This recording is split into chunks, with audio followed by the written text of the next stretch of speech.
Good afternoon. My name is Juliane Campfield. I'm the director of Deutsches Haus at NYU, and on behalf of Deutsches Haus at NYU and the Department of German at NYU, it's my great pleasure to welcome you to our conversation about Sovereignty Inc., Three Inquiries in Politics and Enjoyment, a conversation among William Mazzarella, Eric Sandner, Aaron Schuster, and Elisabeth Bronfen. And this conversation will be moderated by Elisabeth Bronfen.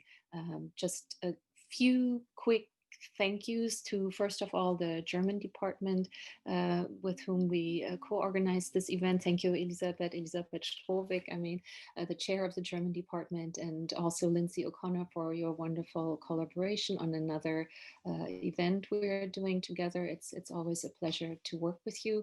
Thank you, of course, to the panelists, to our speakers today, and thank you to Elisabeth Bronfen, our moderator, and thank you to the speakers for writing this fabulous book, which is, of course, incredibly timely, as we can say, on another strange day in another strange moment in time, even though this year has been full of strange moments, as we, of course, all know, and we might be a little tired of the strange moments, but here we are.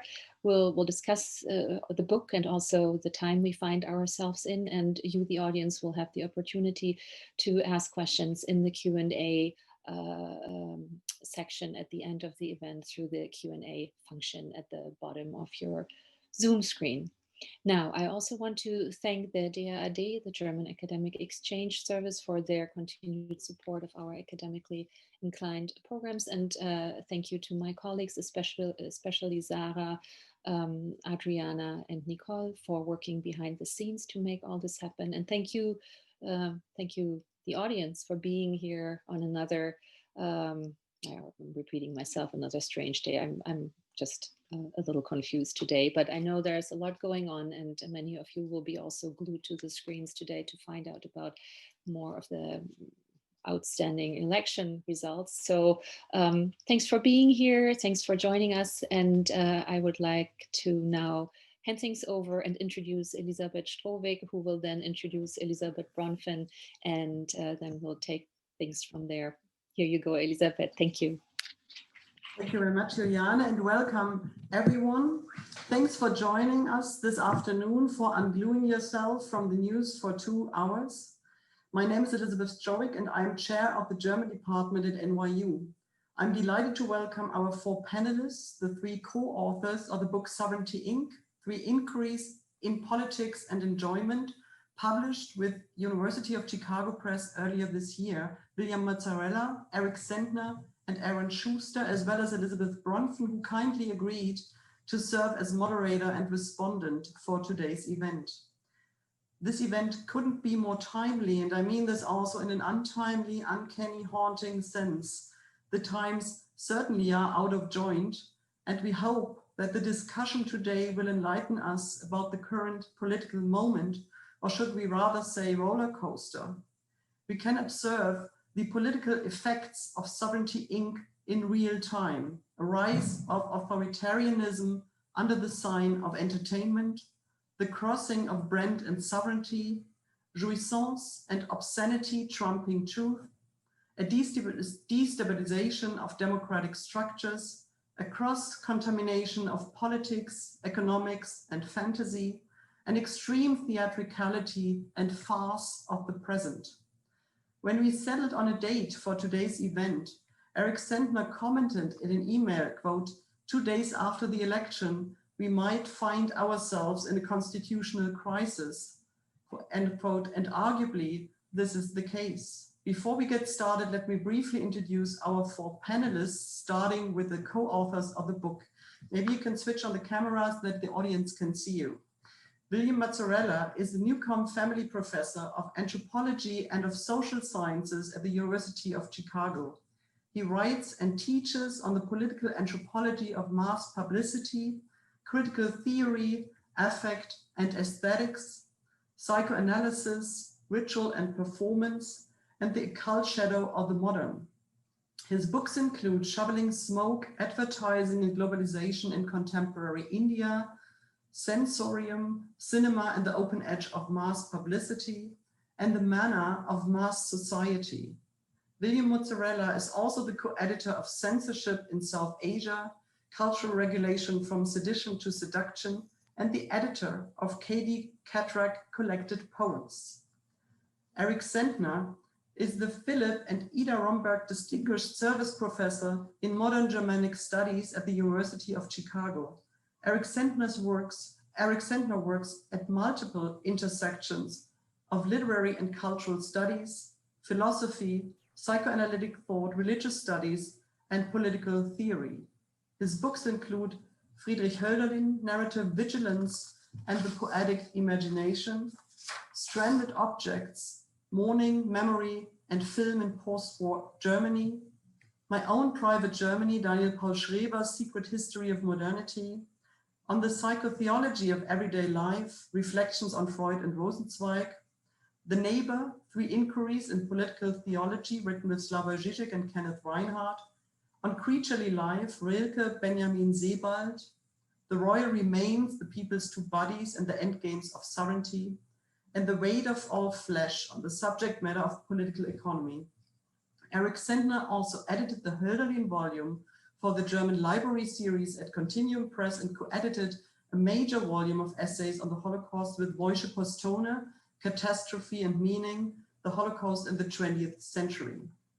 Aaron Schuster is a philosopher and writer based in Amsterdam. He is a senior research advisor of the VAC Foundation in Moscow and was previously a fellow at the Society for the Humanities at Cornell University and a visiting professor at the University of Chicago. He is the author of The Trouble with Pleasure, Deleuze and Psychoanalysis, published in 2016. And next year, he has 2 forthcoming books, How to Research Like a Dog, Kafka's New Science with MIT Press, and Spasm, Theater, and the Philosophy of Tickling with Cabinet Books. Moderator and respondent for today's event is Elizabeth Bronfen. Elizabeth Bronfen is Professor of English and American Studies at the University of Zurich and since 2007, Global Distinguished Professor here at NYU. She is an expert on British and American literary and cultural studies, Shakespeare, literary and cultural theory, visual culture and intermediality, seriality, gender studies, and psychoanalysis. Elizabeth Bronfen is the author of 20 monographs, and I name only a few here: Over Her Dead Body, Death, Femininity and the Aesthetic, The Knotted Subject, Hysteria and its Discontents, Home in Hollywood, The Imaginary Geography of Cinema, Night Passages, Philosophy, Literature and Film, Cross Mappings, Essays zur visuellen Kultur, Spectres of War, Hollywood's Engagement with Military Conflict, and Mad Men, Death and the American Dream. Just in the past 2 months, Elizabeth published 2 more books, Angesteckt, Zeitgemäßes zur Pandemie und Kultur, and Serial Shakespeare, an infinite variety of appropriations in American TV dramas. We couldn't be more excited to have you all with us today and look forward to what will certainly be an intriguing discussion. I also would like to thank Juliane Kampfield and Sarah Girner from Deutsches Haus for the wonderful collaboration, as well as the DAAD for sponsoring this event. And now, without further ado, I would like to hand over the podium to Elizabeth Bronfen. You have to unmute yourself, Elizabeth. Oh God, it's a long day. I'm speaking from Switzerland. It's almost midnight. So anyway, thank you for letting me be part of this. It was incredible in German reading the book. Thank you for Deutsches Haus and also for the German department doing this. And so let me address the 3 panelists immediately by saying that all 3 of you are thinking about the return of a monarchical style of authority in relationship to brand signs, and that means a commodification of sovereignty and its pomp. And of course, when you were writing this book, you were already thinking about this in relationship to Donald Trump, but now it's 4 years later, and his self-aggrandizement and the way he puts this on display has taken yet another turn in the last 24 hours. You speak in your essays, all three of you, about a collective dream work that sustains this new sort of authoritarian charisma, and where in the brand that has become flesh, religious rituals and capitalism converge. And all three of you insist that political economy needs to be reconsidered in relation to something that is not economical, namely enjoyment. So I hope we'll be able to look at more depth at various of the concepts that are important to you. But before we do that, I think it's important to find out how this book with these three essays came about. And maybe Eric, you could say something about the genesis of this project, especially because it's a while back, which makes it, as we were saying before, rather uncanny that it fits so perfectly to where we are right now. Thank you, Elizabeth. And also thank you to Elizabeth Strovik, to Juliana Camfield and Sarah Giona, and especially also to you, Elizabeth, for moderating this, and also to all the sponsors. It's sad to look at the image of Washington Mews, you know, in Zoom, the wonderful street and the wonderful Deutsches Haus. Sorry, we can't be there. The book emerged, this series published by University of Chicago Press Trios began some 15 years ago, and it always brings together three scholars, writers, thinkers who have been in some sort of conversation, intellectual partnership, usually informal, over a number of years, and out of which certain preoccupations emerge. In our case, we had the good fortune that we all were able to do some team teaching. Aaron Schuster, who's based in Amsterdam, was a visiting professor at Chicago, and the two of us taught a seminar together on the topic, the name of which he coined, the debt drive. But it was still, in a certain sense, preoccupations with the afterlife of the last economic crisis, and you know, the proliferation of thinking around debt, Schuld.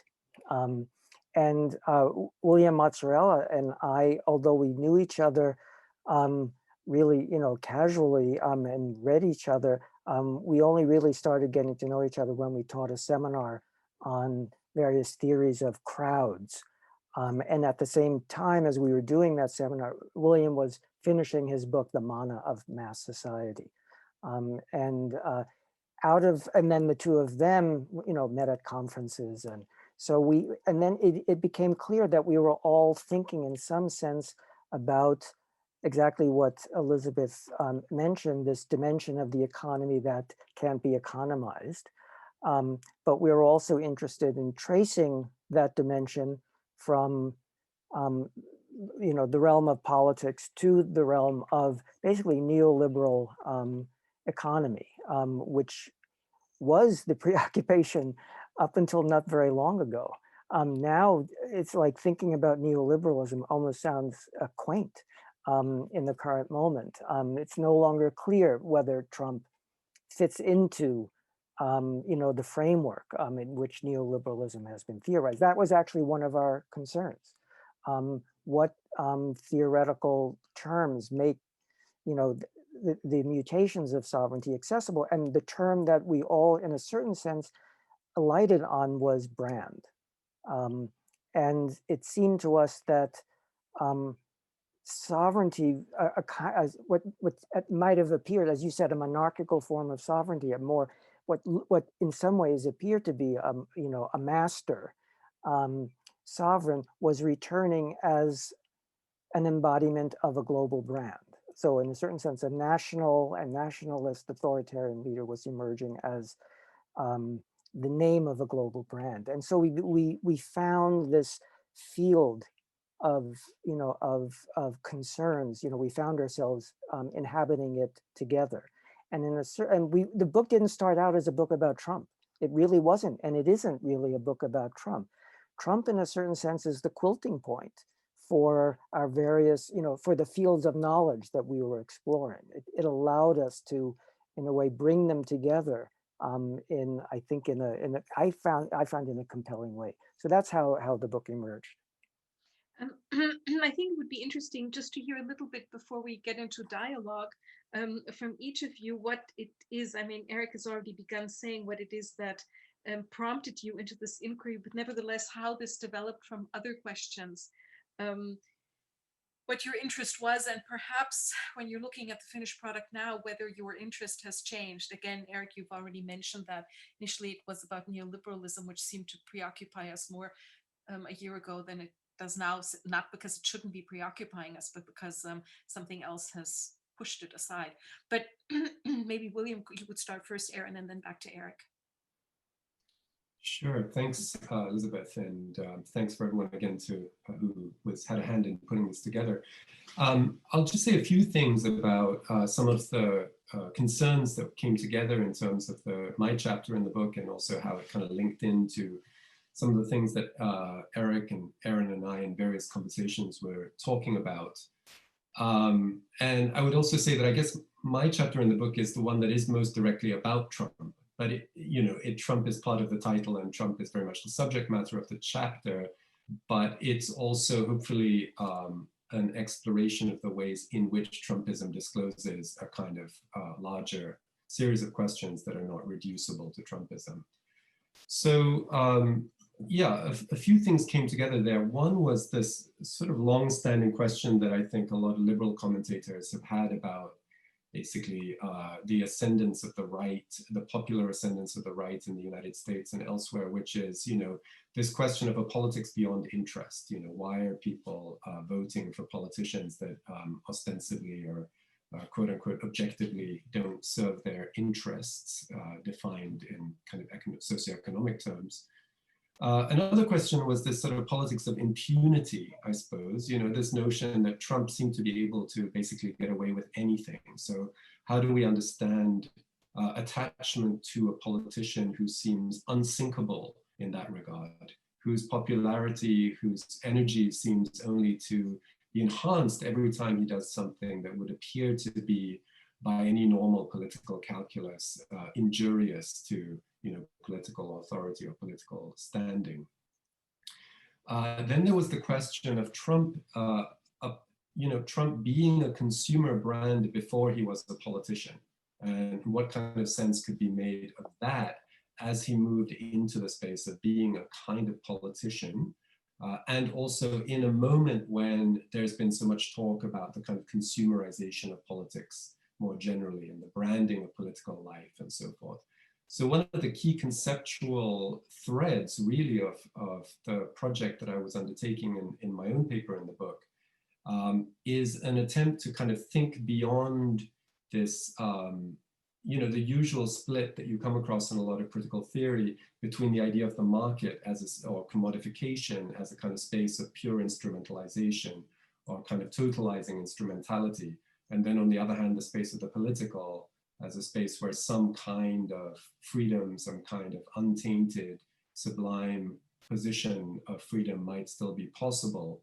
And instead, to kind of break down that gap, to break down that kind of settlement, if you like, that split, if you like, and to think about the continuum of economy and politics, of marketing and politics, as a problem of what Eric was just talking about, which is this question of economies of enjoyment. And of course, as Eric was already suggesting, there's something inherently paradoxical about the phrase economies of enjoyment, since one of the constitutive, definitive features of enjoyment in the sense of jouissance and the Lacanian sense is that it is beyond economy, that is irreducible to economy, and yet it is kind of inevitably mediated through various kinds of symbolic and other economies in order to actually make social forms possible. So maybe in some ways that's a theme that resonates across all our essays in the book in various ways, this kind of paradoxical question of economies of enjoyment. I'll just leave it there for now in terms of my own way into this project, and yeah, thank you. Aaron, do you want to say something about your interest in this? No. You have to unmute. Yes, am I there? Yes, you are. Yeah, just briefly, I think my chapter is a little different than Eric and William's insofar as it revolves around an aesthetic object. So around the time actually Eric and I were teaching together, and for a couple of years, I became really interested in the political theater of Jean Genet, and especially the balcony. And I was teaching that at different schools in Europe. Also I gave a workshop on it in Beirut, and later I was lecturing in the US at a couple of universities on the play. And what really struck me is every time I spoke about this play, the audience sort of immediately recognized the crises in their own political context in this play.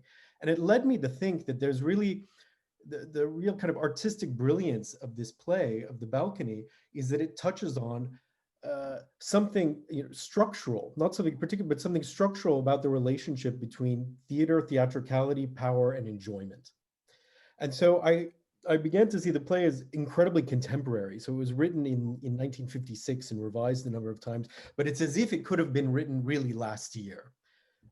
And so maybe just extremely briefly, just to give a little summary, because I'll be referring to Genet later in our talks. I mean, the play basically takes place in a luxury brothel where clients come to play these power positions, these roles in society. So they come to impersonate a bishop, a judge, a general, and so forth.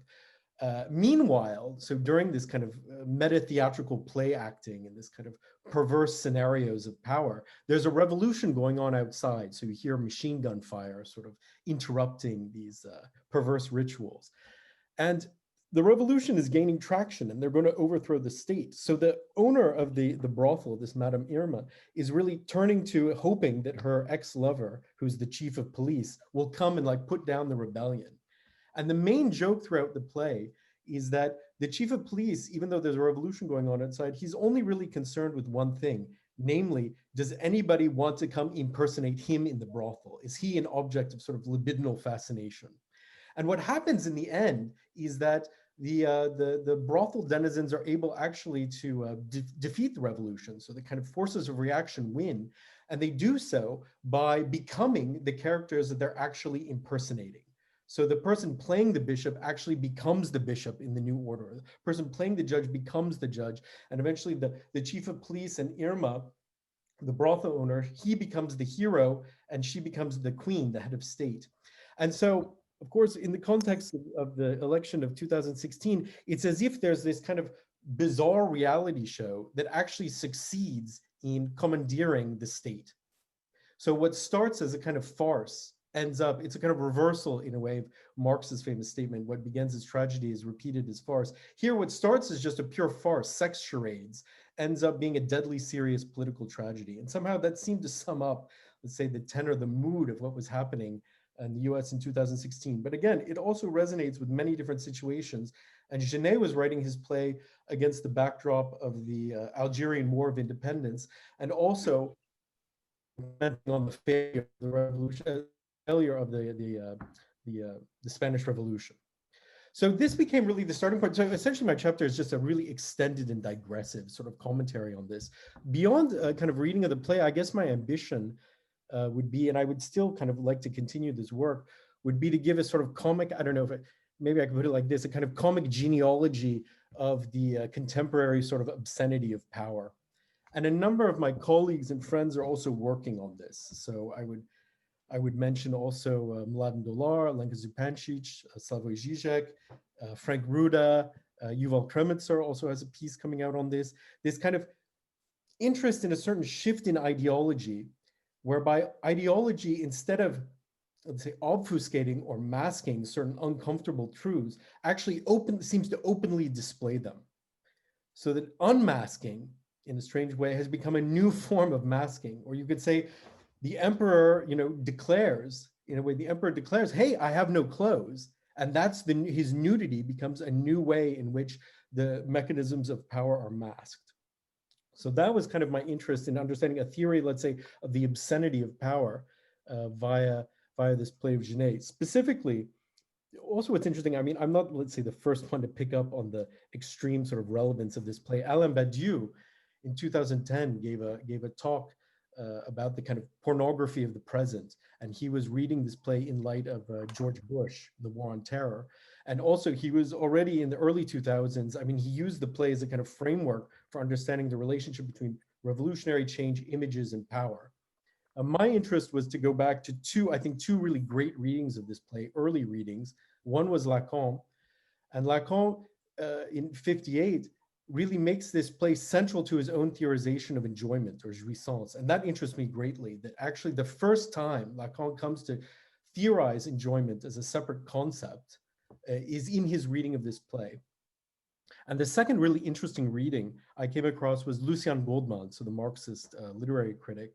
So in 1960, he said, this play is essentially about what happens to our understanding of power, what happens to the structure of traditional power when it's supplanted by capitalist modernity. So no longer, our imagination of power still today revolves around things like religion, the law, army, and so forth. But according to Goldman, what the play shows is what happens to this imagination of power, to the glory that's attached to power, when the power comes to be undermined by, supplanted by capitalist economy, represented in this case by a brothel owner, who's the kind of captain of industry, the owner of the illusion machine, and the chief of police. So the police who traditionally, like according to Benjamin, they operate in the shadows. Here, the chief of police himself becomes this kind of object of glory. So that's kind of, let's say, my broader interest would be this kind of comic, let's say, comic genealogy of power. And the other sort of texts I refer to would be Lubitsch's great, sort of unsurpassed in a way, political comedy, To Be or Not to Be, which Elizabeth Bronfen I know knows very well. And also a satire of J.G. Ballard titled Why I Want to Fuck Ronald Reagan from 1967, which is also kind of an incredible piece. So I tried to show how you can read these three sort of plays together to get a say, a deeper understanding, let's say, of how power operates. And I mean, if I can now ask you, Eric, to bring into play one of your, I mean, I read this as a word game, and not as a word game, no, sorry, as a, I'm not sure it's a pun actually. Anyway, I mean, your shift from the regular way of thinking about sovereignty and brand brings in a different aspect of the religious dimension, and namely, you speak about brands as a sort of liturgical labor on the self, not just the kind of efficiency of the self, which is what we've been thinking about a lot, especially in relation to a book that Reckwitz wrote recently, which has gotten a lot of attention, but a liturgical labor on the self. And you speak about not efficient markets, but efficient markets. And I think maybe you could use that to explain what it was that your interest in this connection between a kind of surplus, if I understand you correctly now, kind of surplus to politics, which brings in both the spectacle, the economical, but also the religious aspect, folding these discourses into each other, where in classic modernity, you would still think they would be sort of separated from each other. Yeah, obviously there are a lot of concepts, we're juggling here. Maybe one way to begin this is to go to the concept or word that that Aaron ended with, namely glory. I mean, the Greek word for glory is doxa, and it's generally it means, I mean, it also means public opinion, common opinion about something. But after the translation, the Greek translation of the Bible, the Hebrew word kabod, which meant the glory of God, became doxa, and this is the context in which Max Weber talks about doxologies as, in a way, what labor means under the pressure of the Protestant ethic, producing the greater glory of God, the glorification of God. So glorification is actually the main labor. What you're actually producing is glory, according to the spirit of capitalism as understood by Weber. So I became very preoccupied with basically, labor theory of glory. And then I came to realize that this is actually, Marx was already saying this, that in dividing the use value from value, he was in a certain sense saying what we're producing in commodities are not useful objects, but we're producing something that he called a spectral objectivity, gespenstige Gegenständlichkeit, value, the substance of value. And so it was clear that in capitalism, the labor is, although it could be accounted for, in terms of needs, the satisfaction of needs, scarcities of resources, and so on, distribution of wealth. It's clear that something else, another dimension was involved that was being produced, and Marx called it value. Weber says it precedes that notion. It's glory, and I think what we have today is brand, where it seems as if the real thing that is of value is not exactly the object of use, but the glory of the brand, je ne sais quoi of the brand. And while thinking of all this, I was also preoccupied with the transition from the political theology of sovereignty to a neoliberal regime where governance is more and more delegated to the economy.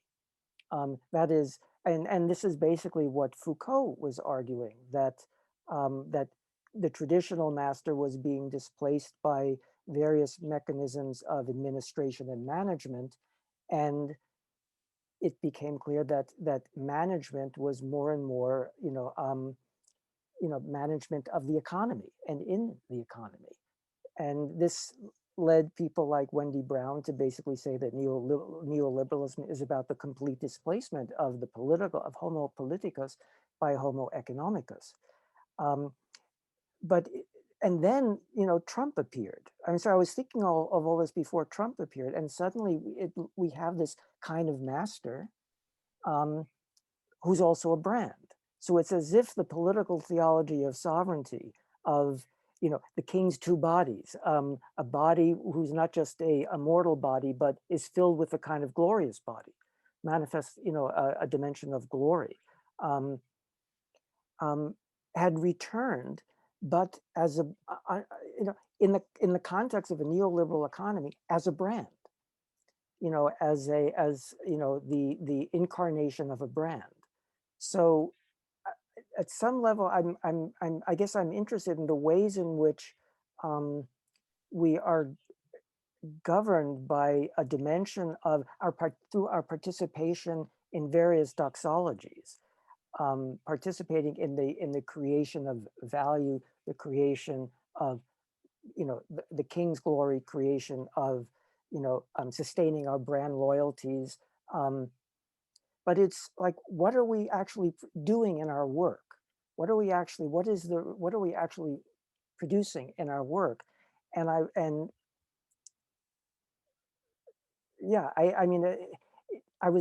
a certain sense, I'm tracing the transformation of that dimension from the king's two bodies to surplus value to the brand that then returns as in the place of the political.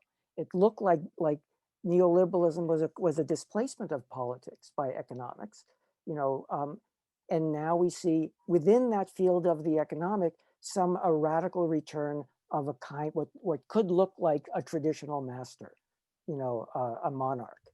But clearly he's not that. Trump is not that. And so the task became, how this mutation of, let's say the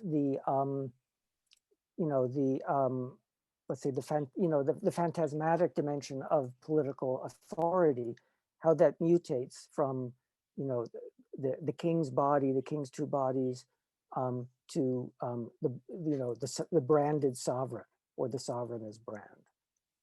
And insofar as we're participating, let's say at least we were discussing before how half the country voted for Trump, and everyone has been has observed the the incredible to use Durkheim's word, collective effervescence of his crowds and his support. And my sense is what is being what they're participating in is the doxology of the brand. Or we could put it, Trump's own autodoxology, his self-praise, his self-glorification, and his base is inscribed as officiants of that autodoxology of the Trump brand, or the national sovereign, who's a global brand. So officiancy is labor understood under the sign of doxology. That is glorification, producing something non-material in what looks like the field of materialism, the economy, goods and services. But what's really what I came to feel is that what's really being produced is something, a subtle matter that always in a way sustains collective life, but it mutates. And the word that actually, when William and I were teaching, he was finishing the book, The Mana of Mass Society. So we talked a lot about this concept of mana that became so important in late 19th century social sciences and anthropological research. And mana, this seemed like a more a richer concept than fetishism for thinking about power. And I came to think that what Marx ultimately was talking about in a capitalist, in the production of surplus value, was manufacturing. That is, we're making not just things, we're making mana. And mana wants to be more mana. And so in a certain sense, the production of mana is now seems to have been drawn back to the place of the sovereign. So it went from, let's say, the king as the bearer of mana to the things, the commodities as the bearer of mana, and now back to a kind of person who's not exactly a person. He's sort of a commodity brand thing person. We don't know. There's a body there, of course, but it's actually confusing what Trump's status is. And I think that's sort of it's confusing because he stands at the confluence of these various genealogies, these various mutations of in a way the binding stuff of our sociality, what holds us together. Elizabeth Strobeck said, "Thank you for becoming unglued from the TV sets. We're interested in the glue, that glue of fascination, that rivets us to something and connects us, then binds us together." Okay, I'm sorry. I mean, I'm the kind of three things that come from me. Who is doing this? You're saying something is being produced, and I'm kind of curious, who is that agent producing, or maybe there is no agent producing that. But clearly what we're circling around is something else. I mean, tendency would be then to call this surplus, which has to do with the theatrical, with kind of a spectacle, with, because you've already also mentioned, I think that's what is probably most noticeable for us has been in the last few years, and once again today, that it has to do with people participating in this. That's why when I ask the question, who is producing this, what you're describing, the efficiency or also the mana, has to do with people being willing to participate in something. And I'm taken with the idea that it does that which they are participating in, that which they are responding to, that which they are pouring in, is not something concrete. It's more than, sorry, Eric. I mean, in the 2016 election, it became clear in the campaign, it became clear that Trump got more, he didn't have to pay for media because he was constantly generating media coverage. He knew how to absorb, the attention economy, as it were. He knew how to become the object of fixation, fascination, disgust, outrage, whatever, but you couldn't keep your eyes off it.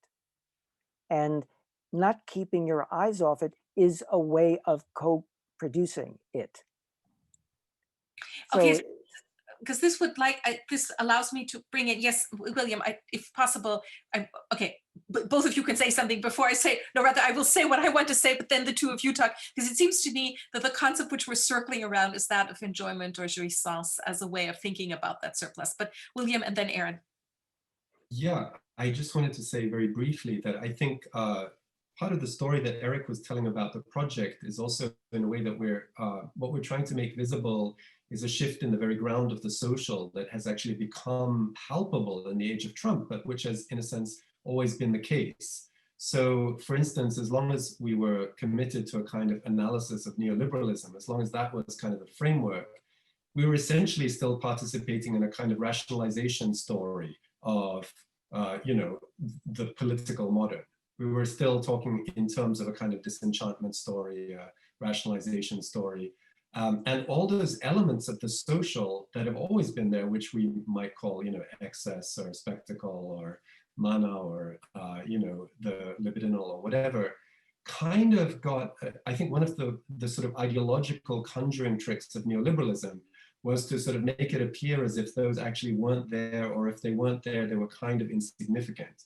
So if neoliberalism was kind of like, ideologically speaking, the enjoyment of economy, it was actually masking the fact that every social formation is built on a kind of a sort of paradoxical economy of enjoyment. And that's the thing that I feel like the Trumpian moment actually made visible in a way that can no longer be ignored, could no longer be refuted. And that's also why we make the point in the introduction that this is not like an exceptional, we're not disclosing something that is exceptional to this moment. It's rather the moment that has actually disclosed that this is not exceptional. I mean, it's apocalyptic in the sense of being revelatory. That's what I was trying to say. It seems that, yeah, that was precisely my point. Something has become clear, and which could have been clear before, but which had been more successfully masked and is no longer masked. I think this picks up on a point, Aaron, actually, that you. It's funny to talk about masks and unmasking in the midst of all this, preoccupation with who wears a mask and who doesn't. One of the things I was going to say was that, I think one of the nice things about this project was, okay, we were involved in a conversation with each other. We'd been teaching with each other, but we didn't write these essays together, and we didn't really tell each other what we were working on or kind of circulate drafts. But it turned out that there's actually a number of like real points of resonance, I think, between the different chapters. And one of them is that, Genet himself insists, or the characters in the play, they insist that these perverse scenarios that are played out in the brothel be called liturgies. And I thought that was very interesting and very striking. So Eric develops this concept of liturgical labor as his, if I can say, sort of political theological take on Marx's theory of labor, labor value. And Genet is insisting actually that the obscene, these kind of ridiculous, obscene, buffoonish scenes taking place within the brothel actually have the character of church ceremonies, and you have to call them liturgies. And this was his way of both, emphasizing, highlighting the kind of obscene turn of ideology, I would say, and on the other hand, aesthetically trying to distance from it and try to take it very seriously. So saying that these are actually like liturgical practices, these kind of sex charades. So I thought that was kind of a very interesting point. And coming to this question of the subject of enjoyment, or the agent of enjoyment here, again, another line in Genet that really kind of struck me as interesting is when the characters are saying, I'm not, in some strange way, these kind of, so middle-class characters who come to the brothel to play these kind of positions of power as just kind of pure fantasies of enjoyment. They don't say it's for their own sake. So they never say like, I'm doing this for me, or I get off on this, or it's my enjoyment. They actually say it's the image that enjoys, or I am just the conduit through which the image enjoys itself. So the character, I think, playing the general says something like, I don't even do this for myself. I do it for the sake of my image, and my image for its image, et cetera, to infinity. And so there's something kind of very interesting and depersonalizing about it that, how to put it? On the one hand, the reality Genet depicts is the kind of culture of narcissism where the only value is hedonism, and you can buy, any enjoyment is available for purchase. It's a brothel after all. On the other hand, You know, the brothel is this temple. It's a religious place where actually the ego is transcended. And it's actually for the sake of the enjoyment of the image. So you get both this kind of narcissistic kind of consumerist culture and this kind of religious culture of transcendence combined. And I think that's also an extremely useful, interesting observation for cultural criticism. Yeah, so I think that also, I mean, it's easy to think about Trump's singularity, you know, that these, you know, it's just the contingency of this businessman who, you know, became the president, but there's something, you know, that he arrived at the right moment. And you could say he is the image that enjoys itself, and we are, in a certain sense, in various ways, sustaining the image, the image's self-enjoyment and amplification. So instead of the self-valorization of value, which is, you know, how Marx understood the labor theory of value, or the doxology, you know, according to the greater glorification of God, according to Weber, as what, you know, capitalism is ultimately about. Here we have this, in a way, a kind of, you know, all of that mutating into something like a society of spectacle or theatricality, in which the image enjoys itself, but it can't do it alone. It actually, you know, needs to be sustained. I'd like to hold on to that idea of this image, or rather have us say a little more about that, because a few weeks ago, I think you'll remember that came up that Biden at one point when he was senator asked for Hannah Arendt's essay Home to Roost, and her whole discussion in this essay on image making as political policy. And it seems to me that it's worth thinking more about what has happened to that image in the course of the last, I don't know, 8 years or so, because you brought up that this is really that it's the image that is enjoying, or we are enjoying an image that is emptied out, that it's the image for the image's sake and nothing more. It seems to me that that's where the connection is between what all three of you are doing with brand, and if we bring this into the question of politics and policy and an enjoyment of politics as something that a large group of people shares, or in fact, one has to even see even those who are not Trump followers in some horrible way are participating in that enjoyment as well. I think it isn't so much whether one is or is not on his side, but rather that in an odd way, we really have all become part of this, what is that called in the church, the people inside the church. So The congregation. sorry, exactly, the congregation. So can we think a little more about how this feeds with image, or is this image, is that the same as brand, or does more come into play when we bring the concept of image as well? Because I think if I understand you correctly, Eric, image then also gets it gets a religious value in the sense almost of an icon. Yeah, I think image is not rich enough, is not a compelling enough word, I think, because there's so much of, you know, so much of the carnal, of the corporeal, of the libidinal body, that image still seems to be at the level of coherence, Okay. how things fit together.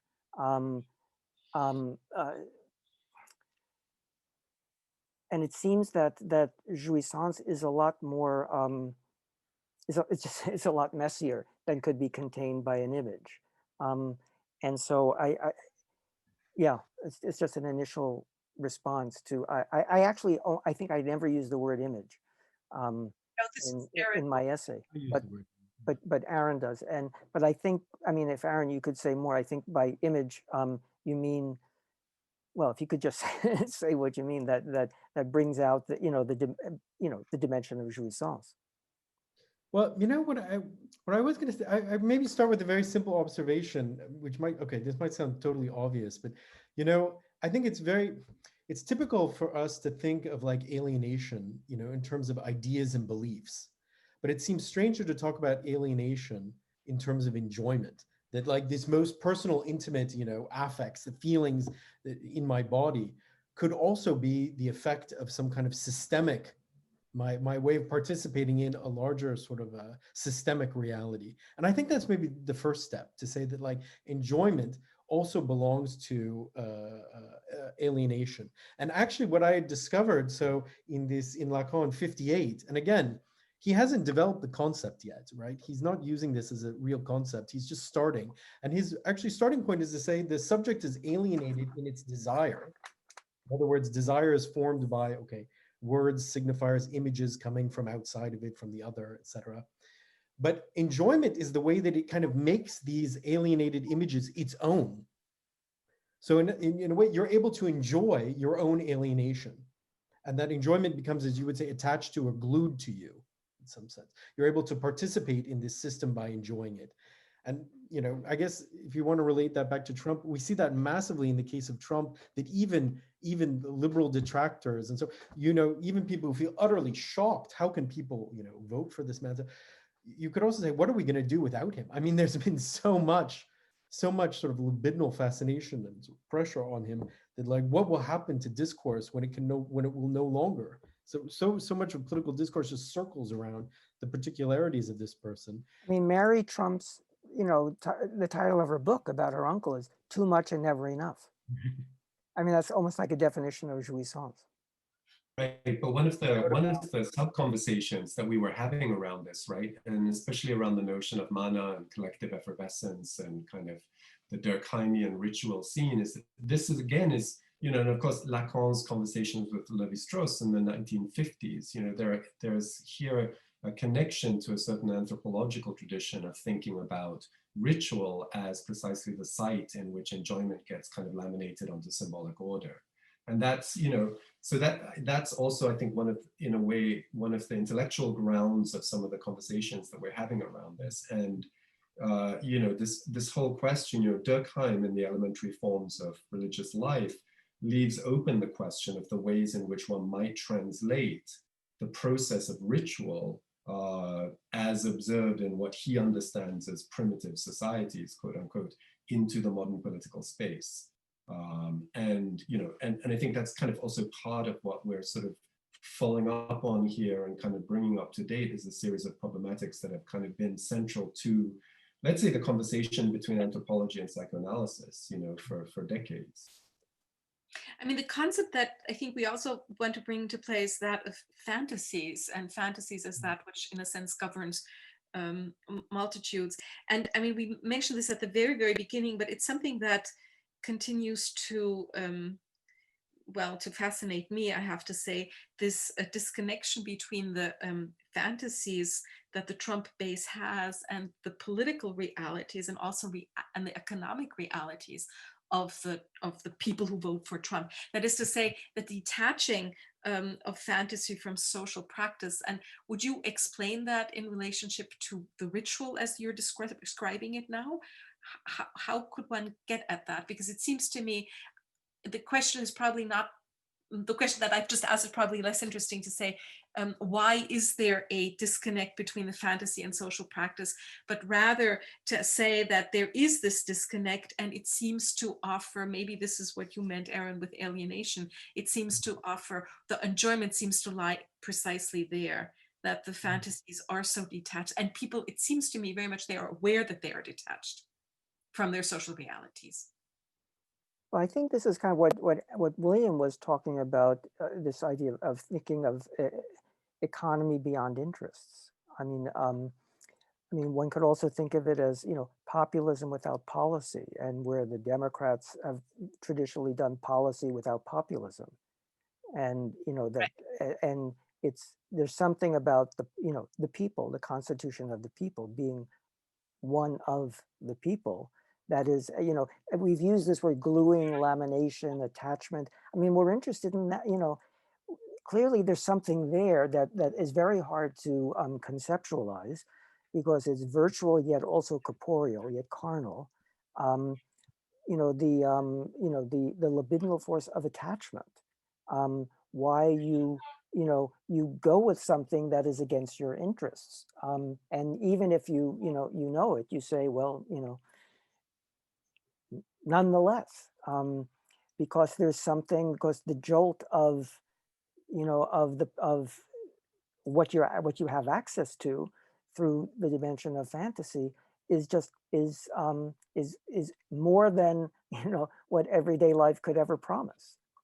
It's participation in something, we would call it, we used to call it transcendent, but now it just seems to be like a surplus of immanence that then gets organized, in socially, mobilized without necessarily a reference to transcendence.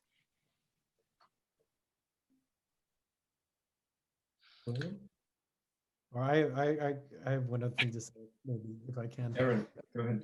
About this, it just makes me think, because the other day I was reading an op-ed article by Richard Sennett, so the sociologist who I like very much. And, at some point, I think one of his great forgotten works was this book from 1980, if I remember, called Authority. And what he was really interested in there, so in 80, was the phenomena by which people rebel against a master, but their rebellion is their very mode of being attached to this master. Okay. Now we have really the reversal, that we're actually attached to a master who himself has taken on the function of rebellion. I mean, I think the success of Trump is he's actually monopolized the rebellion, the disdain, the critique of the system. Trump is the embodiment of the system in the form of the one who wants to demolish, to destroy the system. And it's left the left completely disoriented. That the only thing that the left seems to be able to propose is a return to normality, a renormalization, a politics of decency, of reformism, a return to, the Obama years. But in fact, Trump, often he lies in the guise of telling the truth. He touches on something true, namely there is a deep sort of what's the word I'm looking for? Uneasiness, a deep sort of discontentment with actually politics as usual. But the left is simply unable to tap into it because it's too allied actually with the interests of the system. So Trump is able to actually become the sort of rebel in chief, strangely enough. And that's how he's able, I think, to mobilize his supporters who also think that indeed the system is utterly corrupt and Trump is not part of that system, or he's the embodiment of the system as the rebel against it. And I think that's his, if I can say, I think that's his genius. And I think it has paralyzed the left.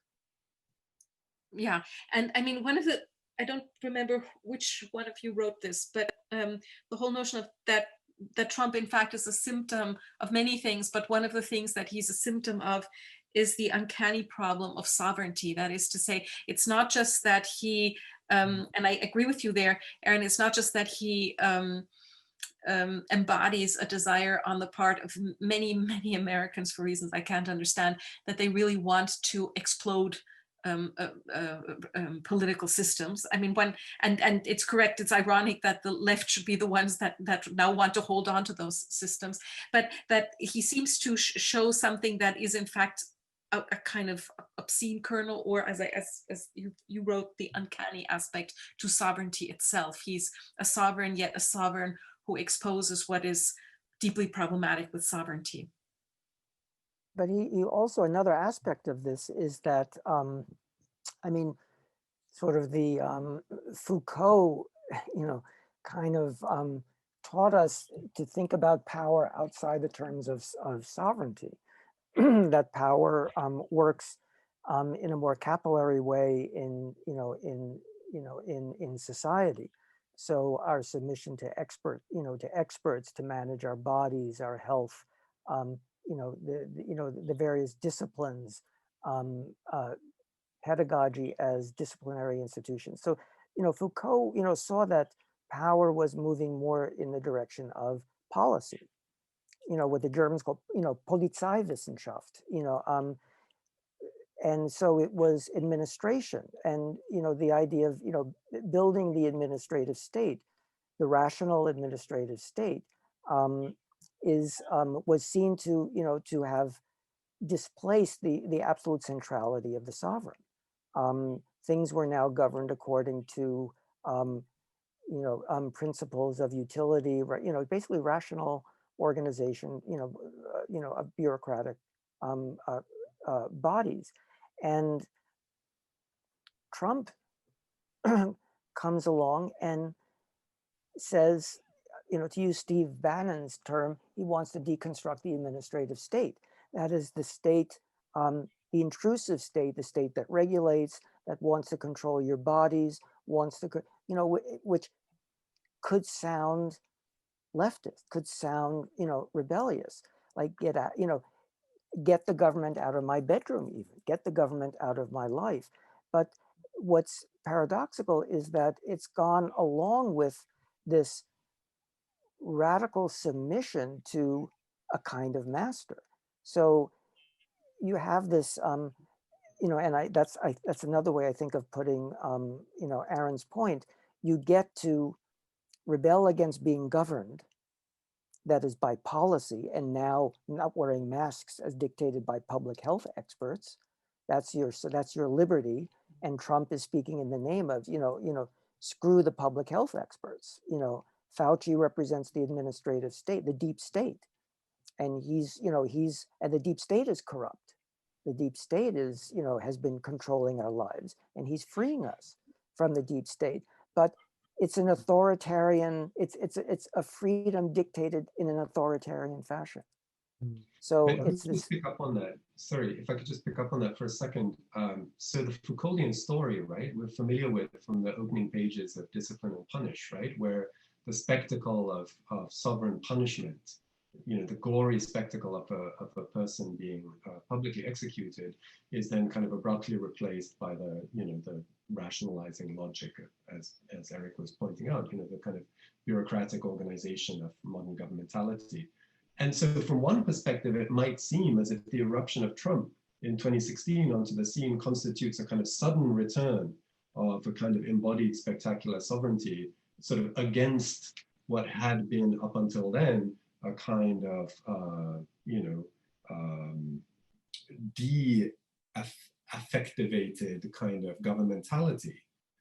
But in fact, what Trump also discloses, and this is the thing that kind of the whole science is real discourse against Trump doesn't take into account, is that that earlier kind of mode of rationalized governmentality is also in itself a profoundly performative and affective structure, right? So when we confront this sort of discourse of making politics decent again, of making it rational again, of sort of, reestablishing the calm credentials of public discourse, what's ignored there is the entire jouissance dimension of that whole liberal formation, which is now asserting itself only as a kind of rational corrective to the sort of the grandeur and spectacle of a kind of apparently irrational politics.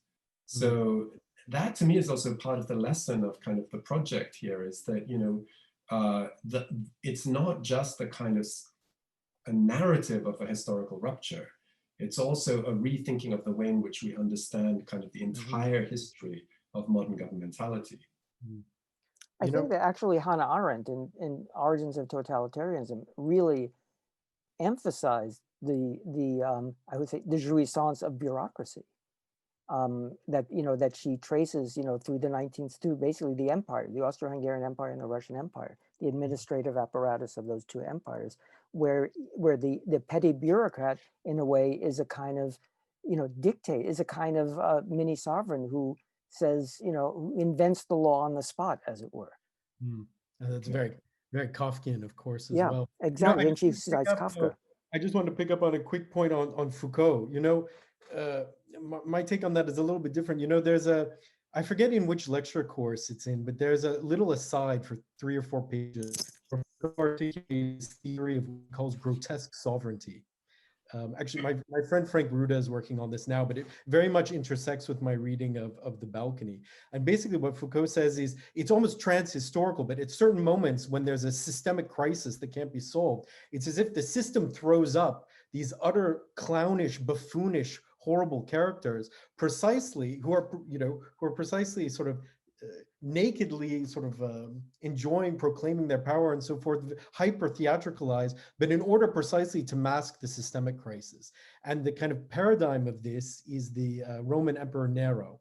And if you go back, I got kind of interested in this history. I was trying to also look at kind of the prehistory of these kind of Genetian sort of figures. I mean, you think, of course, of like the Roi Ubu of Jarry, but if you go back historically, it was really Nero who was this kind of he was called in Latin the actor emperor. I mean, what he did was really obscene and absurd. And in a certain sense, Trumpism is a kind of Neronianism, in the sense in the contemporary context. My question is, what historical difference does it make, this kind of, let's say, Roman obscenity and theatricality, and this kind of theatricality of power, hyper theatricality, this kind of obscenity of it, in a contemporary context, in capitalist modernity?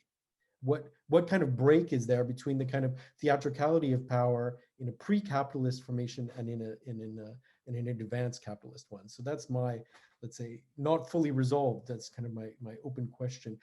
Weirdly, when Foucault suggests this theory, it's in a kind of completely ahistorical, that these grotesque sovereigns. In that sense, you could say that for me, the triumph of Trump, in some sense, even if he loses the election, his triumph is for people to say that Trump is the cause of the crisis and not a symptom of another crisis. I think that will be his real triumph, that actually all of our attention is on him as the one who somehow dismantled, our democracy.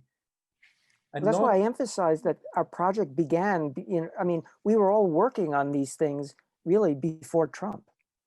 I mean, our trajectory, began before Trump, and Trump seemed to, well, he was apocalyptic in the sense of, revealing. you remember during the middle of our class was the election, actually. Yeah. But in some sense, yeah. Okay, sorry. No, please go on. I was just going to reiterate that one would have to, to have a deeper understanding, one would have to see Trump, I think, as some kind of symptom, okay, maybe of a more broad crisis, but also in the specific kind of political situation in the US, and not see him as the, the cause of the problem. Yeah. But also, to come back to your historical question, Aaron, another way of posing that in terms of some of the language we were using just now is to ask the question of what is the difference between, say, a totemic sign and a brand, right?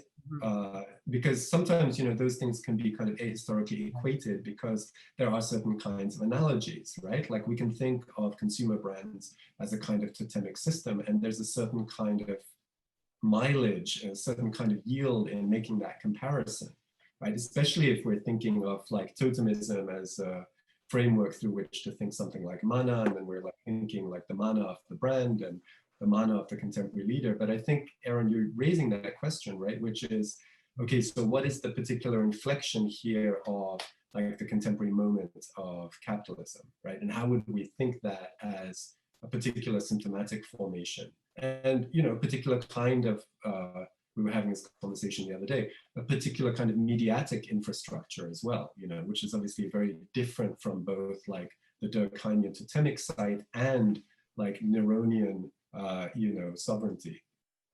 I actually, part of my argument was that what made totemism so resonant for Durkheim and mana so resonant for what you call the mana moment in the late 19th century social sciences is that they were up to their ears in a capitalist proliferation of they weren't yet brands, but the idea was that basically a market producing spectral materiality that had to in a way congeal in objects. And I think that it was precisely their, I would say, their everyday experience or ambient experience of the capitalist mutation of the totem that made them able to understand the totem in the way that Durkheim and others did. That's interesting. So actually, the totem is retroactively constituted. Yeah.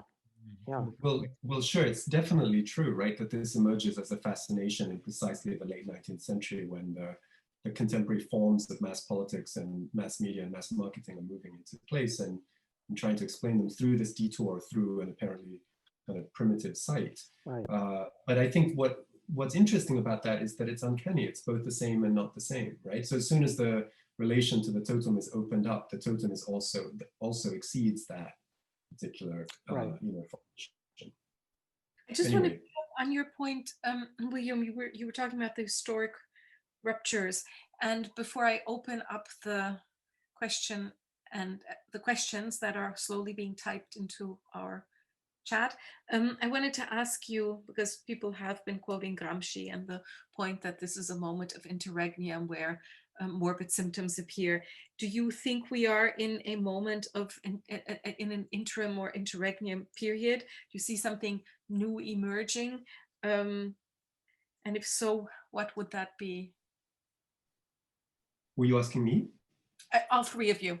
Okay. As a kind of my No, last this question. is like the Zoom thing, like the address is so ambiguous. That's right. I thought, as a way of kind of drawing this together now before we go to the questions that people are saying, in what sense do you feel we are, whether Trump is, I mean, I agree with you, Aaron, Trump is of course much more a symptom than he is the cause of anything, but do you think this is a symptom of an interregnum period? Well, it does. I think that there is a sense that that neoliberalism is somehow has, exhausted itself in some sense, and I think that I think Trump, entered into that breach or that moment of exhaustion. But I think that, it was, I think there were already signs that, basically the rejection of globalization, you could say, as a neoliberal, as a global neoliberal project that was already underway.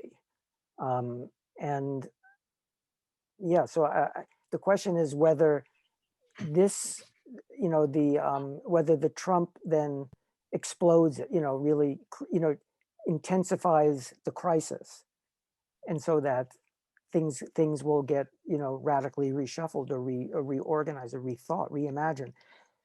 It doesn't seem that promising, with. Yeah, I mean, I think one of the things we've been talking about as we talked about the project over the years is that Trump appears both as a kind of apotheosis of neoliberalism and as a kind of cancellation of neoliberalism. Precisely, that's my point. Yeah. And that there's something, I think, quite symptomatic about that, actually. And I think one of the things that kind of points to is that it's not maybe the exhaustion of, so part of what it points to, I think, is that we have tended to confuse neoliberalism as a kind of description of a social order from neoliberalism as a ideological discourse, right? And I think I would be prepared to say that neoliberalism as an ideological discourse has kind of exhausted itself, right? And so that's part of why we are now also retroactively confronting some of the things that neoliberalism always was, but we didn't recognize under the ideological discourse of neoliberalism,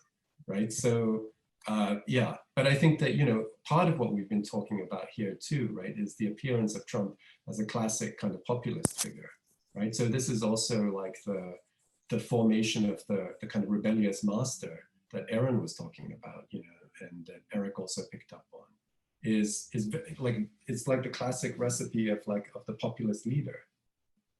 Yeah, from a communist perspective, it's just deeply, deeply ironic that history needed a reactionary buffoon to dismantle American empire. That's also kind of fascinating. The way that Trump is so, it also lays bare the stakes. Do you defend NATO? Are you interested in these American alliances? Are you an imperialist, a democratic imperialist? Do you agree with Trump? It's very, let's say, ideologically confusing, but I don't have a lot to say about if something new is really happening, but all I can observe is that mood of the 90s, that idea of history being over seems also to have kind of come to an end. I'm not, Lenga Zupancic has made this argument recently. We feel in some, I don't know, inchoate way that things are somehow happening. I think that no longer the idea that things are over. But on the other hand, what I've seen, again, the last decade, what have we had? We've had massive crises. Huge institutional shocks, the global financial crisis, COVID. And one wonders, when one of these crises or the next crisis will be the moment, how to say, for some kind of reinvention, and not simply a call for a kind of return to normality or return to order, which is what we saw after the financial crisis, for instance, and to some extent what we're seeing after Trump, this idea of return to normalcy. I think we were talking about this before the webinar began, whether, I mean, it seems as if the election is serving to solidify these two worlds, these two, the two, the red and the blue, the 50, close to 50% who voted for Trump and those who voted for Biden. And I read there was an article in the Atlantic about just the end of the mental commons, that we don't share a mental space, we don't share a reality. So it looks like a radical schism, really to the point where people are worrying about civil war. And it seems that thinking in terms of basically these two blocks in opposition to one another, I think then threatens to lose touch with the tensions that traverse each block, in a certain sense that are shared, but can't be, but there's no language yet to share them, to in a way occupy them together, both in the sense of, like in the Freudian sense, besetzen, libidinally to occupy. So there's a sense in which a kind of a new friend foe way of thinking about the American polity is going to risk losing any potential for for something new to emerge. It almost seems like it's just a way of defending against. I mean, the confusion that so many people, that I know many of us feel, that so many people could have voted for Trump, that confusion needs to become a resource. I mean, that disorientation needs to, I mean, in a certain sense, we have to dwell with that.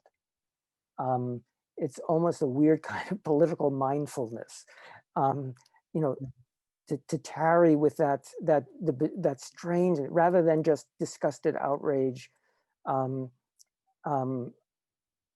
resignation, or I think there's some sense in there's something more there that is also in us, not just in them. And no amount of just insistence on decency, as Aaron said, will allow us to engage with that. And I think one starting point is a recognition of the liberal enjoyment of the of just feeling outraged at the enjoyment of Trump voters, right? Because I think that's part of, obviously we're not just arguing here, and we had this, I think this point kind of got made early on. We're not just arguing here that this is a problem somehow of people who vote for Trump.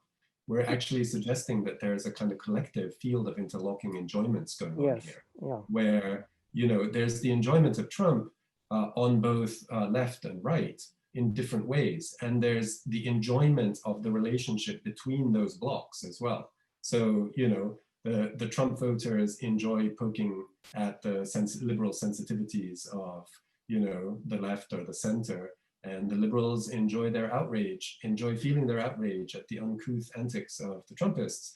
And this kind of codependent jouissance is like the thing that keeps kind of going round and round and round and round. And so, as a kind of first step, confronting our own attachments in this field, right, like our own enjoyments in this field, I think would be like an entry point, at least, to like a different way of thinking about this. Yeah, in fact, I think that's the only entry. I mean, for anything to emerge, it has to be, I think, that as the entry point. That's kind of the argument of, I think, of our book. Yeah. I was, while you're talking, I was just thinking, in my book on pleasure, I actually talk about love as mutually compatible symptoms. And in a certain sense, you could say the left and right, as much as like kind of loggerheads as they are, sort of Democrats are sort of mutually compatible symptoms. In a certain, they feed on one another, as you say, interlocking jouissances. I mean, indeed. I think that's very clear, because from the very beginning and after Hillary Clinton's loss in 2016, it became so clear that the media had been completely complicit in the rise of Trump. And this is true 4 years later. And the, again, curious thing is that while the media felt very guilty, and thought about that. The media, meaning many journalists, reflected on that. It did not stop them from doing exactly what it was that got Trump into place in the first place. The endless comments on tweets and the comments on what the comments on tweets mean, et cetera, et cetera, et cetera. And as you've now just said, the outrage on the one side and the passion, the support on the other side. I think both of these aren't really about the leader or the message, but really about the performance and a response to the performance. I think this ties in with many of the things that we've been talking about before in relationship to surplus and mana, etc. But with an eye on the time, I think we should give some of the people who have been typing questions into the Q&A some time. And okay, this may be unfair to the people who started out, but I'm going to begin, I think.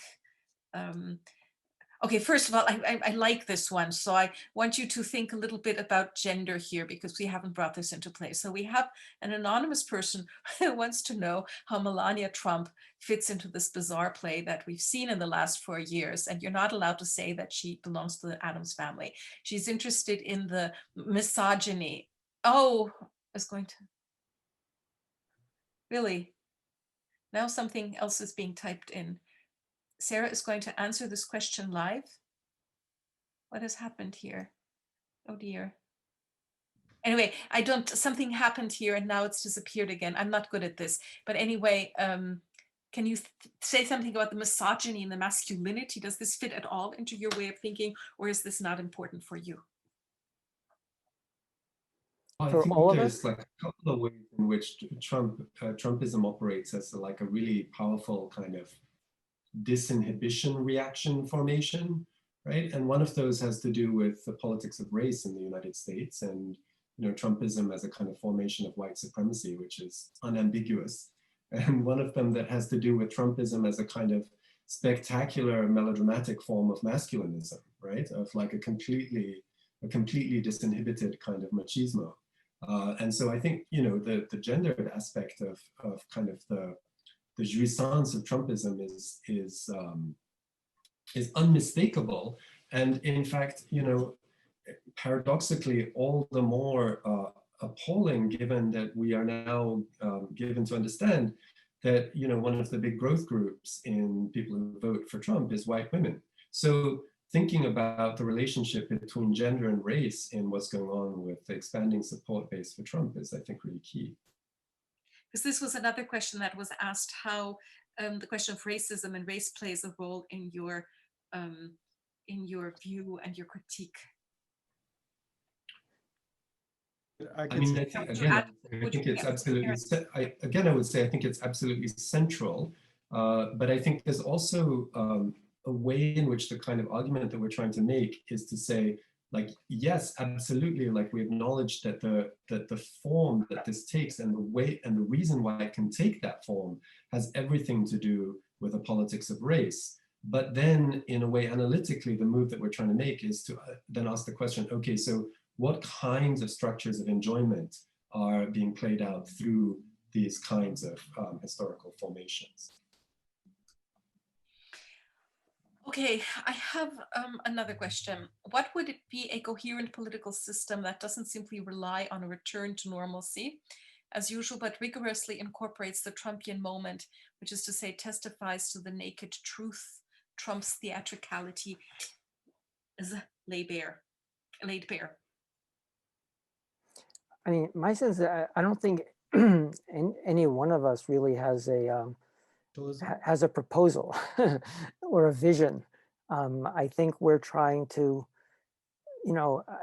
find these entry points into the dimension of attachment and investment that is in excess of interest.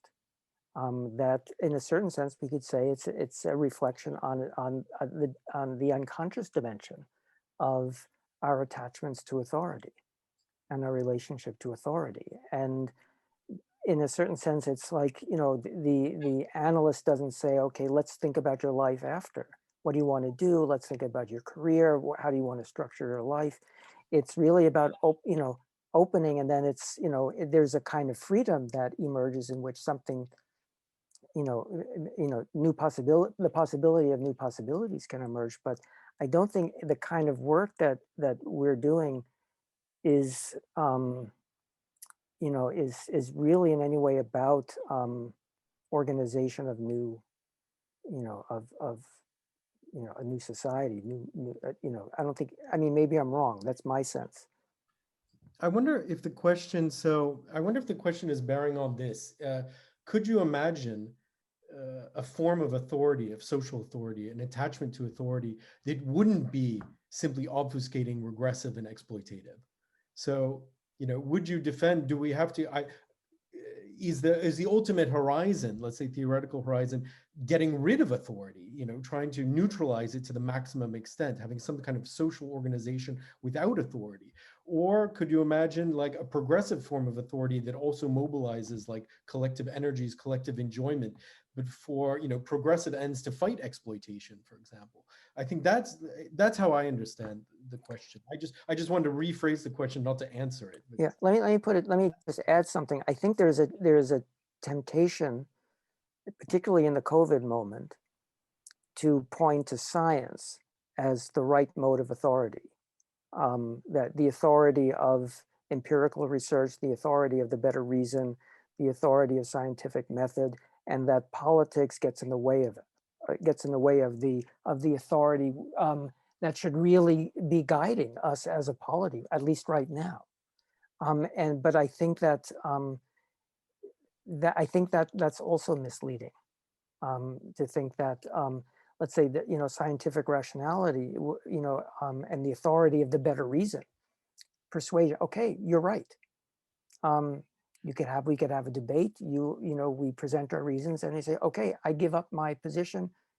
Your reason wins out. I mean, that's kind of our vision of, a kind of communicative rationality. Habermasian communicative rationality. But part of what we're arguing is that you never get communicative rationality that isn't, in a certain sense, energized, volatilized by this other dimension. That communicative rationality doesn't have the resources to think. And so in a certain sense, it is really an argument for other kinds of discourses to come into contact. I don't think there's one master discourse, one master theory. I think there's going to be fields of tension.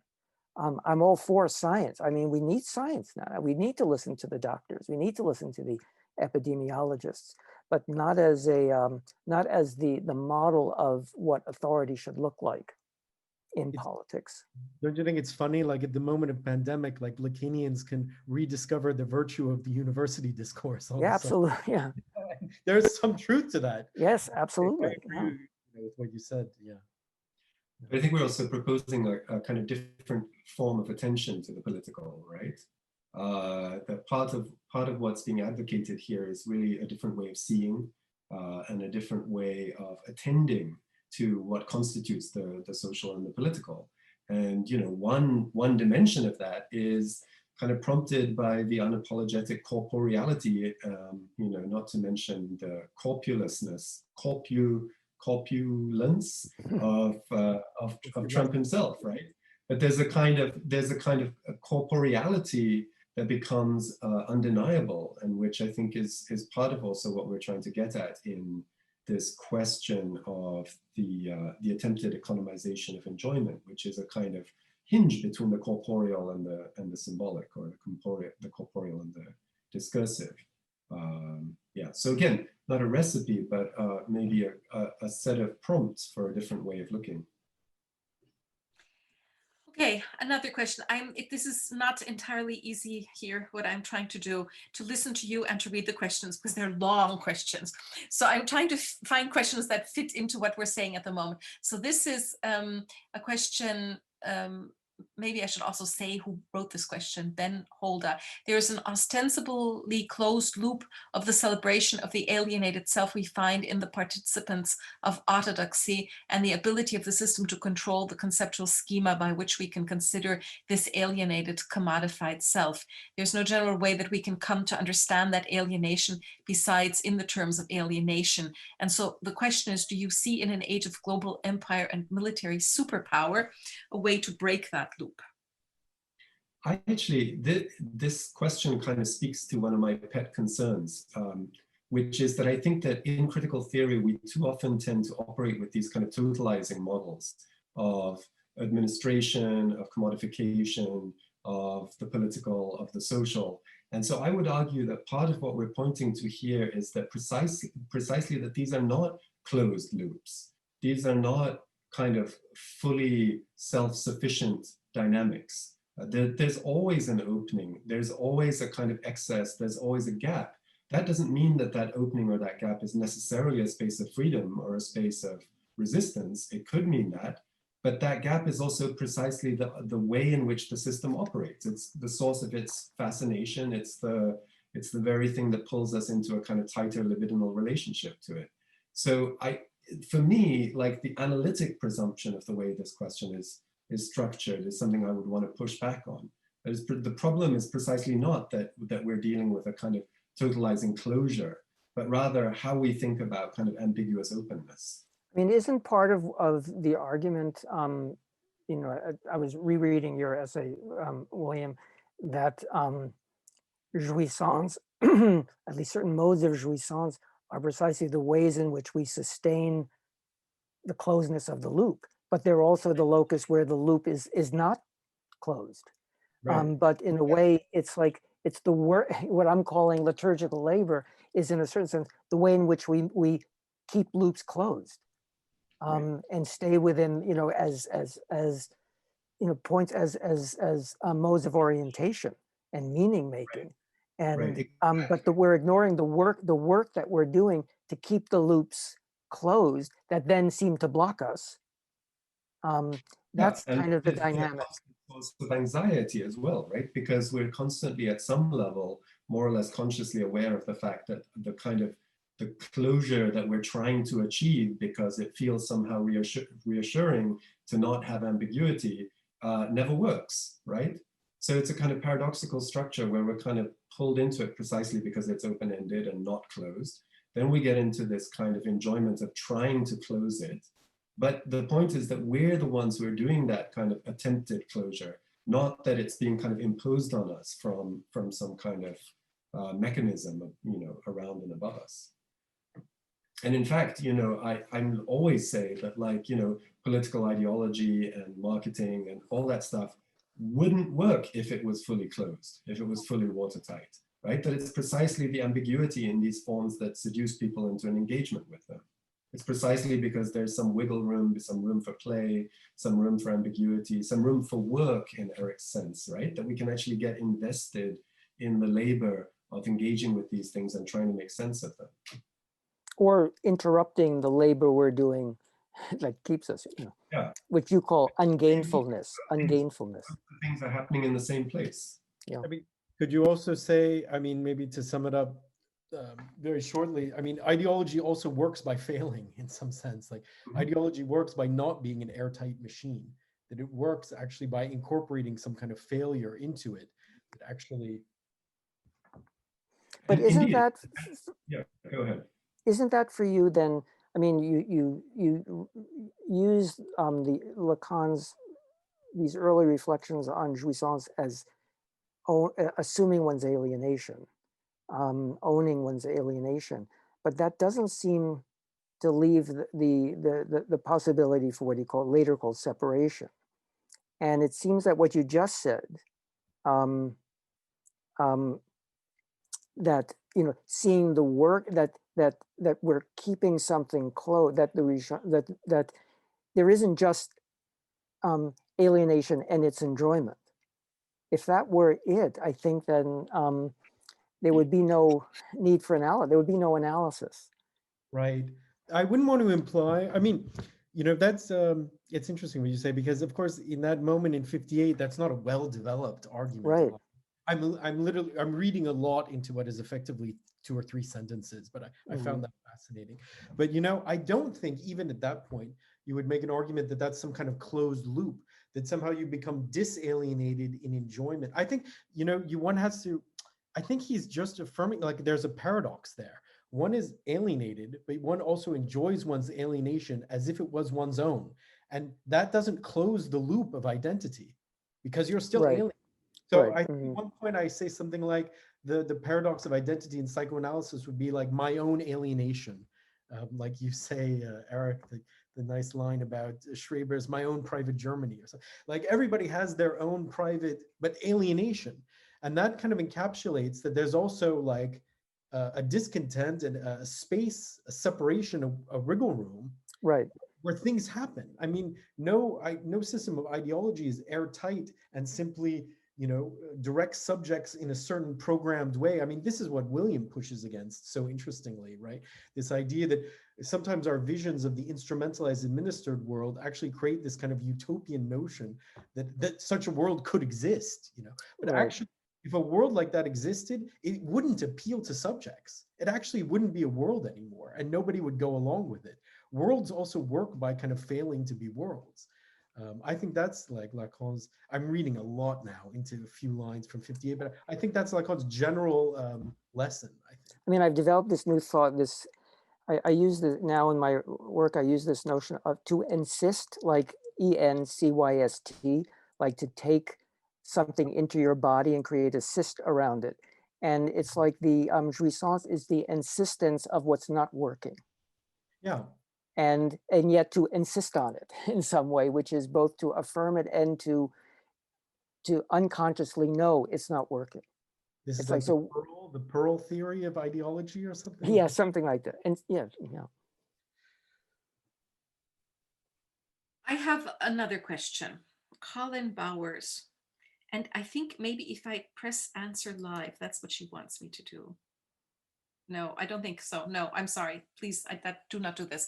Thinking back to the comments about neoliberalism, perhaps crumbling before our eyes, how do so many of us who have lived nothing but late 20th century bourgeois culture, especially in North America, Western Europe, unlearn middle-class values, culture, individualism sufficiently to even access the unconscious divides that seem to separate us from Trumpers, for example, but even radical left activists, etc.? Will it be something that we won't end up choosing to do but having no choice in? Okay, that doesn't seem to work. I mean, I think what Aaron just said is partly the beginning of an answer, which is that these forms of life are not really working. It's not like you simply have to unlearn them, learn something new. You're doing a lot of work to make them look like they work. And so in a certain sense, unlearning is in a certain sense to interrupt the work you're doing to sustain the sense that this is a consistent form of life in which you're trapped. But And there's that's also an interesting echo in here of like the kind of thing that Walter Benjamin was sort of doing in the 1930s, right? 1920s, 1930s, where he was basically saying, look, I've grown up in this kind of late 19th century, early 20th century, high bourgeois, like German environment. My whole formation as a subject is like coming out of this world. Nevertheless, I sort of recognize that this is and must be kind of the age of the mass, of the, of mass politics, of mass media, etc. So what would it mean to actually translate the kind of sensory forms of this bourgeois formation into something adequate to a kind of mass society or mass politics, into something revolutionary, and not, in fact, to imagine it just as a kind of radical incommensurability, but actually a kind of possibility for an activation of certain kinds of aesthetic dispositions or attunements or so forth that have been cultivated within the kind of historical cyst of bourgeois society, So, I mean, in some ways, I think, the question feels like a 21st century kind of repetition of what, key early theorists of kind of, Western Marxism, for instance, were doing, whatever, how long is it ago now? 90 years ago.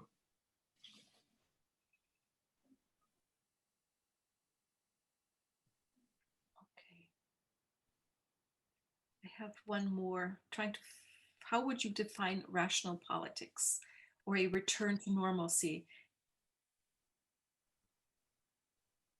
This picks up on the earlier question, so people seem to be very interested in this. It seems that during Trump's presidency, many systemic issues have come to the forefront, such as police brutality and access to healthcare. And people either believe that these issues only surfaced now or that these issues always existed, but we can no longer ignore them anymore. On that note, do we even want to go back to rational politics when the state of normalcy also fails to fix these problems? Well, it's Trump, again, thinking of him as apocalyptic in the sense of revelation.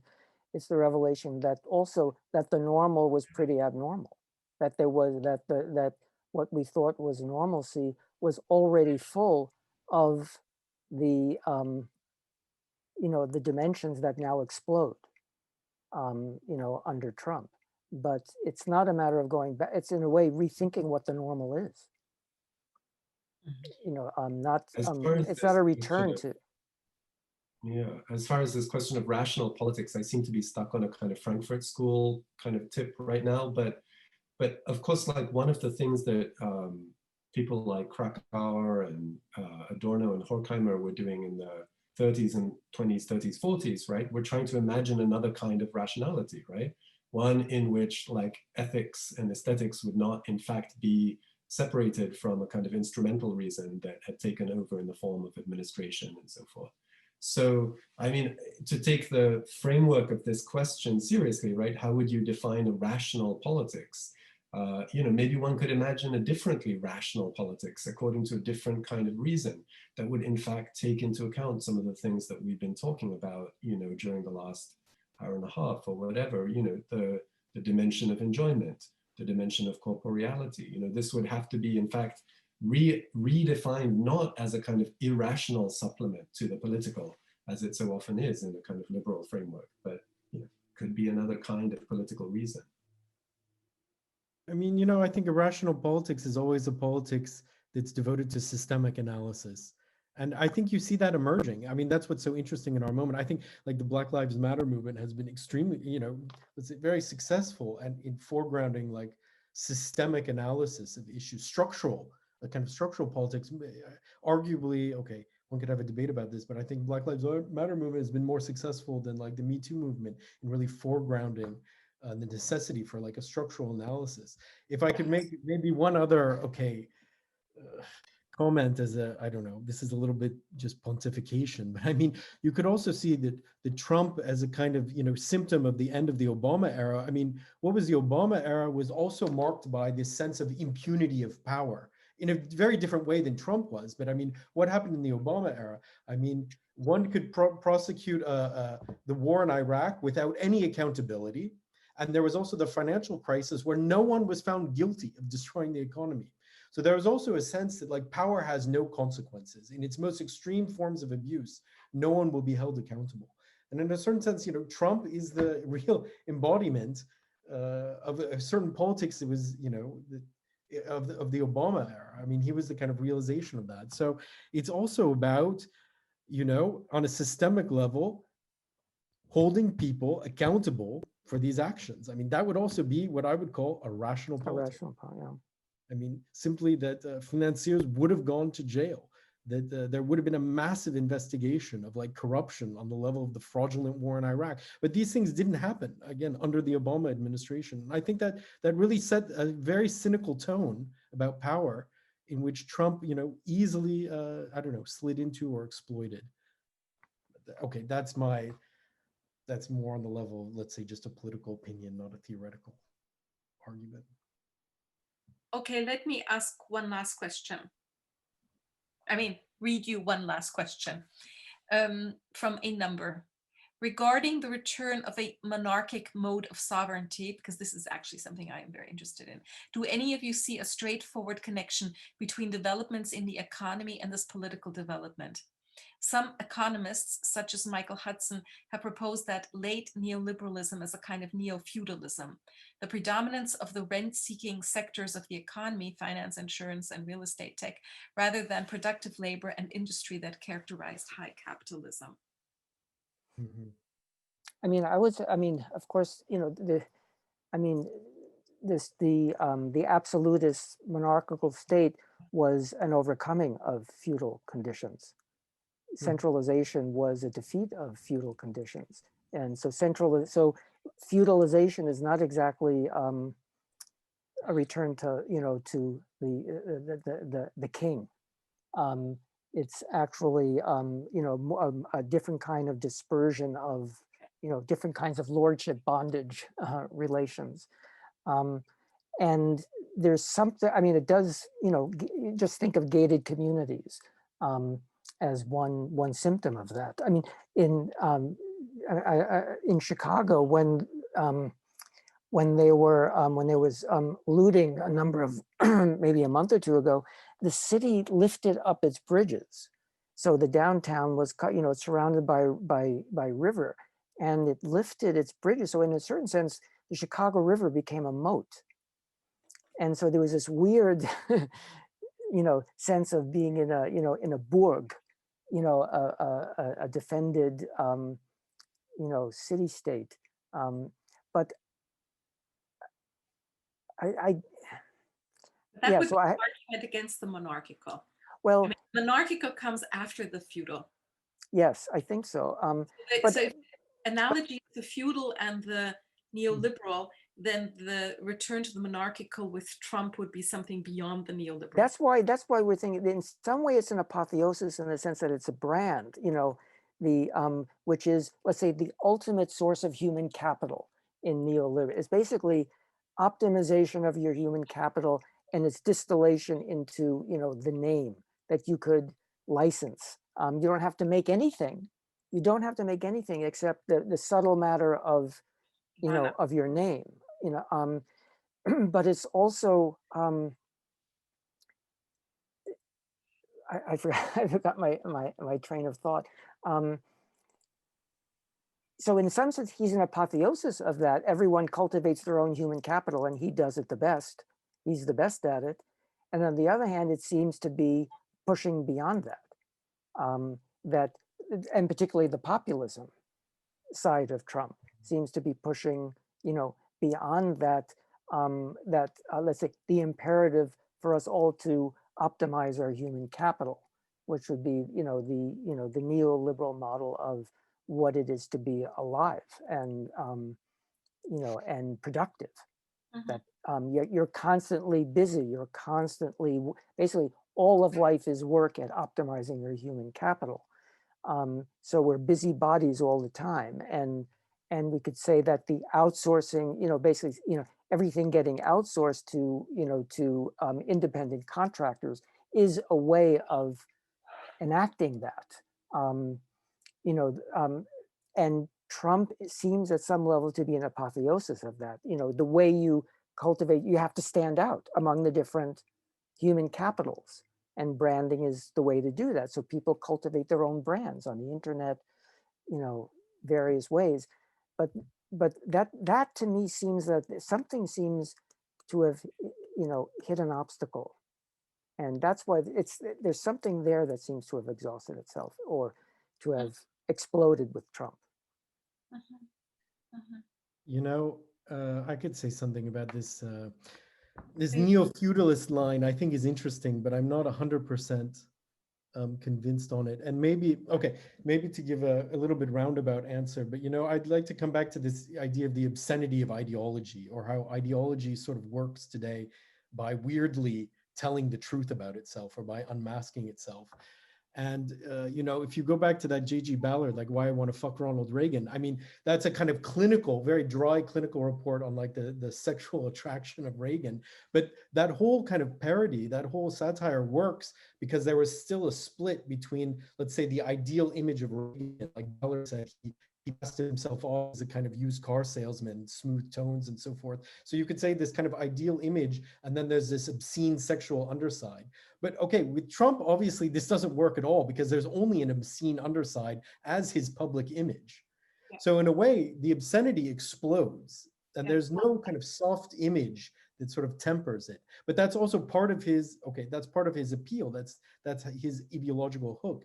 And I would say that's, let's say, on the level of the sovereign or the monarch, whatever. But on the level, let's say, of the subjects, how does ideology work today? I mean, I think it also works in a very naked, kind of obscene way by, let's say, to put it very bluntly, what does capitalism tell you? I don't think it fundamentally tells you that you're going to be prosperous, live a good life, the American dream, and so forth. I think it tells you quite bluntly that you're actually just waste, that you're nothing, and that you better work really hard to prove that you're not nothing through kind of all sorts of acts of self-promotion, to show that you're actually something. And in an older sort of, let's say, an older configuration of capitalism, maybe just of a few decades ago, there could be some kind of criticism of exploitation, or a kind of, let's say, negotiation of the conditions of exploitation at work. Today, the overriding feeling is, I think one is grateful to be exploited. You're grateful for the opportunity to be exploited. And I think that's how ideology works in a very, like, let's say, naked way today, that it tells you you're nothing and then makes you grateful for the opportunity of, you know, temporarily, let's say, having a job or a project. It's another colleague of mine, Dominique Koons, has worked on this as a kind of, let's say, Catholic version of capitalism as ideology. But I'm fascinated, if this makes sense, I'm fascinated with the way in which somehow our ideological messages are much more blunt and open and sort of telling the truth. But by telling the truth, you know, they're lying. I mean, this idea in capitalism that you're just waste unless you're able to promote yourself, unless you're able to, you know, beg, you know, get a job. It resonates uncannily with actually the most advanced philosophical theories that the subject is what? Is a void, is a nothing. And if you want to call it neoliberalism, I think neoliberalism also uses this idea that the subject is a kind of null point, but it uses it for the exploitation of a system, of this, you know, the system of capitalism. So I think that's, I don't know, I haven't fully worked, but I think that's what fascinates me today is, let's say, the obscene openness of the ideological messages. William, would you like to make a final point?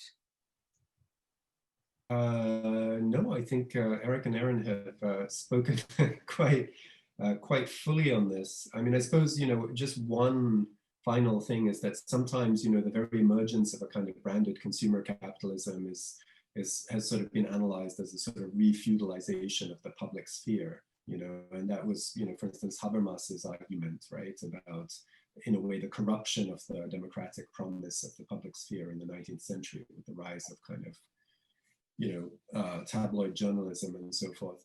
But again, like, all of this seems to be premised on the notion that somehow we got away from a certain form of kind of spectacular sovereignty, or a certain form of like incorporation or investment, to use some of the terms that we play with in the book, you know, at a certain moment in history, and that these shifts are somehow like a slipping back or a regression or you know, some kind of betrayal of the promise of the political, when in fact I think part of what we're trying to argue in the book is that these are the very forms of the political, and so how can we kind of rethink it from there? Mm-hmm. Mm-hmm. Okay, I think we have pretty much come around all the terms and have kept reconnecting them, and so I want to thank the three of you for this really great discussion, and I want to thank, just in time, she has turned herself on again, Elisabeth Strohwig from the German department, as well as Juliane from the Deutsches Haus, for making this. And there Juliane is again in that double, interestingly lap dissolved, but for making this discussion possible. And above all, to thank all the people that I am not seeing who are out there, as a favorite actress of mine, Gloria Swanson, would say, out there in the dark, who have been looking at us and listening to us. And some of them have been saying how much they have enjoyed this conversation. I want to thank you also for being part of this. And maybe there are closing words from one of you. Right, so maybe just want to add my thanks to all of you, right? William, Aaron, Eric, Elizabeth. It was a truly rich and thought-provoking discussion. I feel like we are all much better equipped now to return to the mess, which is post-election reality, which we are currently participating in. And after this discussion, your book doesn't need any further recommendation, I'm sure, yet let me wholeheartedly recommend to our audience, right, read Sovereignty Inc. It's an excellent book. You got a glimpse of the rich discourses which are part of, which went into the book, and the relevance of the book for our days. Sorry, I have some lighting problems here. And thanks to the audience, right, for joining in today. Thanks for participating in the discussion, and I wish us all the best for the next days, for the next weeks, and certainly for the next 4 years, right? Yeah, do you want to close? Thanks so much, everybody. This was such a rich and wonderful discussion. And looking at Aaron's posters, I kept thinking, like, looking forward to slightly changing the I think it was Billy Wilder's question whenever he didn't quite know what to do, is like, what would Lubitsch do? So here we go. Have a nice evening. Thank you so much for joining us, and let's see what the future holds. Good night. Bye-bye. Bye-bye.